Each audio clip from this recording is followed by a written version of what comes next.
जिंतूर तालुक्यातील बोरी येथील ग्रामपंचायत कार्यालयात सभागृह येथे दिनांक 19 मे सोमवार रोजी हजला जाणाऱ्या मुस्लिम बांधवांचा सत्कार सोहळा कार्यक्रम पार पडला। हा सत्कार सोहळा कार्यक्रम जिल्हा परिषदेचे माजी उपाध्यक्ष अजय चौधरी यांच्या मार्गदर्शनाखाली ग्रामपंचायतच्या वतीने आयोजन करण्यात आले होते।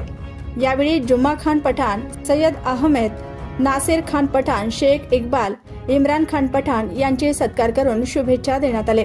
यावेळी जिल्हा परिषदेचे माजी उपाध्यक्ष अजय चौधरी, माजी पंचायत समिती सदस्य सुभाष तात्या घोलप, प्रदीप चौधरी, ॲडव्होकेट प्रदीप चौधरी, शेख रफीक, शशिकांत चौधरी, बाबर खान पठाण, राजू भैरट, राहुल कनकुटे, बालाजी चांदीवाले, वरुण नागरे यांच्यासह ग्रामपंचायत सदस्य उपस्थित होते।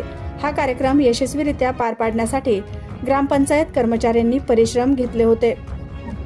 बोरी येथील पवित्र हज यात्रेसाठी आज गावातील जवळपास 11 मुस्लिम बांधव 26 तारखेला या ठिकाणी रवाना होणार आहेत आणि त्यांना 40 दिवसाच्या या पवित्र अशा हज यात्रेच्या अनुषंगाने बोरी ग्रामपंचायत कार्यालयाच्या वतीने त्यांना त्यांचा प्रवास सुखकर हो यासाठी गावकऱ्यांच्या वतीने ग्रामपंचायत कार्यालय बोरीमध्ये आज या ठिकाणी त्यांचा सत्कार करण्यात आला आणि त्यांना त्यांच्या प्रवासासाठी या ठिकाणी शुभेच्छा देण्यात आलेल्या आहेत।